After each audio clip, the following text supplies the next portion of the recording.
All right, so this is going to be a pretty brief episode of the old what does it weigh, what does it pay cliche. I'm down here at the North Carolina site. I'm just down here for the day.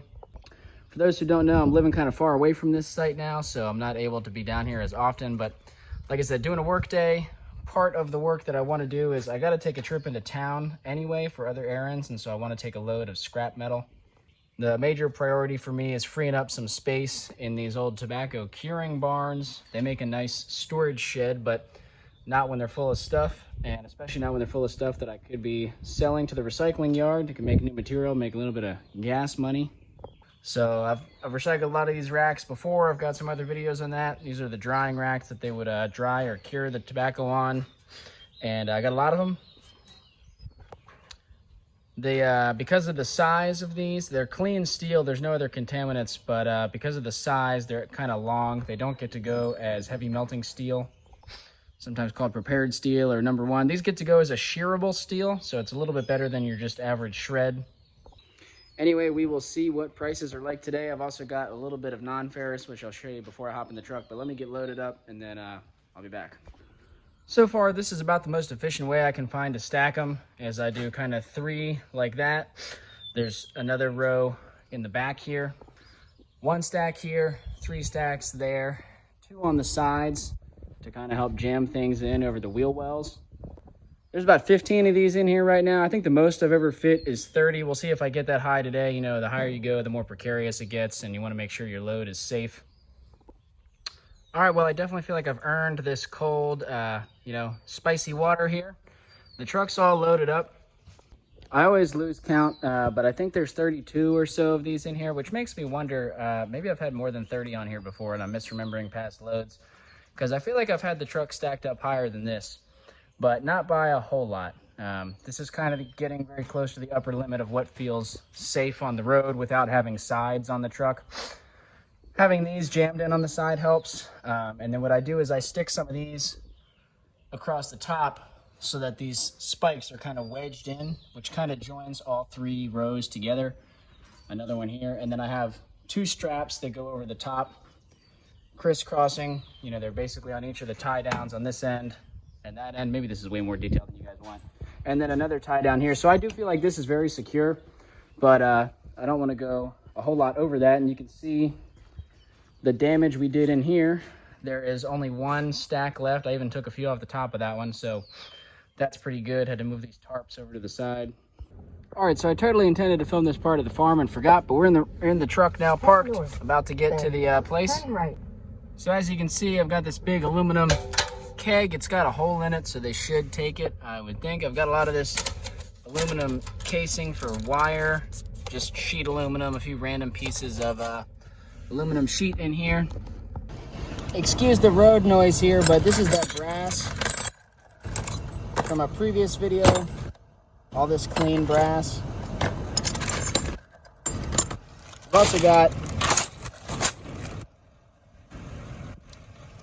we're gonna find out if they take empty shell casings. Some yards do, some yards don't. Keeping it separate in case they don't want it. Just a tiny bit of dirty brass. And then all this is number 2 copper. This stuff is really fine. This stuff is from that motor. It had the coating. Some of this stuff could maybe go as number 1. Just got a little bit of corrosion, and it's pretty thick stuff, but I didn't have a whole lot of number 1, so just threw it all together. The price difference is really small, and I only have maybe a pound or 2 of this number 1. And with copper prices high right now, I just want to get rid of all the copper I've got, so we'll see what they give me.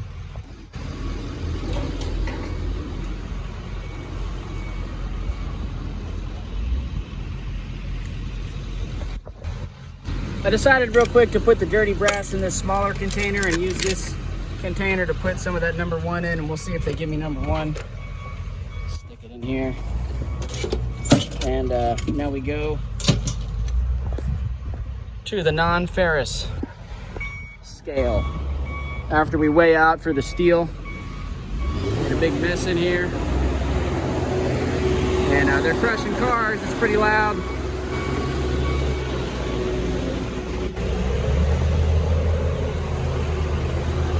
It's always pretty interesting, the diversity of vehicles you see at the scrapyard. This guy over here's got a rented U-Haul truck with a trailer attached to it.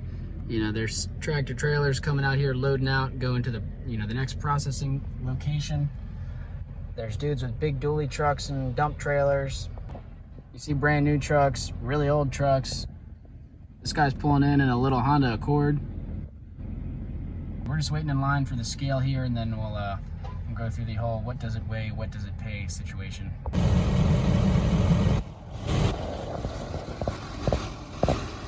All right, so let's see how we did here. So first of all, on the right is the steel. I forget if I said this or not, but at this yard, that type of material goes as, they call it unprepared shearable material. I think that just means that it's clean steel.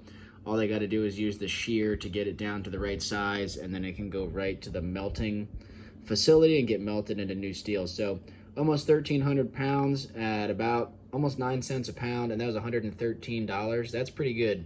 So that yard, you know, contrary to the other yard where I sometimes take my steel that, you know, for those racks, they'll only give me shred.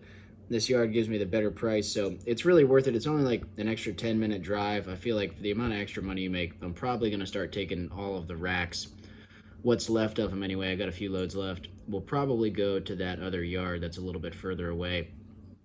The other thing to note is just, you know, steel is still down pretty low. I mean, you know, 9 cents a pound. There's times when shred steel is over 9 cents a pound. And so at that point, the prepared steel, the shearable, those higher grades are worth even more. So this could be a lot more money if steel was higher, but I'm still really happy with that. For the amount of time it takes, that is easy money. So clean brass, they actually took they separate, you know, they kept the ammo casings and my other brass separate, but they paid me the same price per pound, $2.01 per pound. So it looks like I had about 13 pounds of clean brass, almost $26. That's pretty good. Number 1 copper, I'm glad I separated it out because it's interesting to see what the number 1 price is, at least. You know, it was only 2 pounds at a difference of like hardly 20 cents a pound. So, I mean, it was really only worth like 40 cents, but I already had them basically separated anyway. And it's cool to know number 1 copper at $3.70 a pound. That's really good. So 2 pounds, $7.40. The number 2 copper,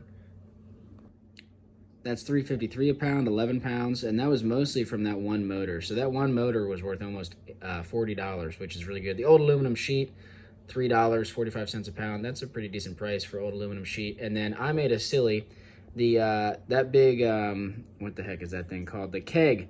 The keg is not aluminum, it's stainless steel. It literally said on there, stainless steel. I should have been able to tell by the weight. That sucker was pretty heavy. Aluminum is typically not as heavy as stainless, but 35 cents a pound. It was 27 pounds and almost $10, $85. So almost a $200 trip to the yard. That's a pretty good day for me. Willow missed me while I was gone all day.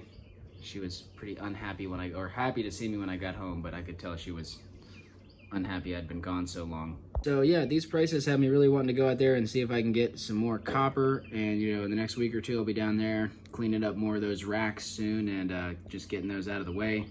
I've got a little bit of wire that I could get stripped, and then I got to go out looking for more goods if I want to do more scrapping, because all I got left at the barn pretty much is more steel, which is still good, but you know what, I don't know how I'm just noticing this, but I don't see any dirty brass. I guess they just gave me clean price for all of that stuff. I had maybe a pound or two, a few pounds. Maybe that's what the 2 pounds was, where it says brass clean 2 pounds. That's what I thought was dirty. Maybe they just, you know, bought it from me as clean. Maybe it was cleaner than I thought. It definitely had some steel bits in there, not a lot. I had it pretty cleaned up, but there was a little bit of magnetic stuff on those few pieces, so I don't know.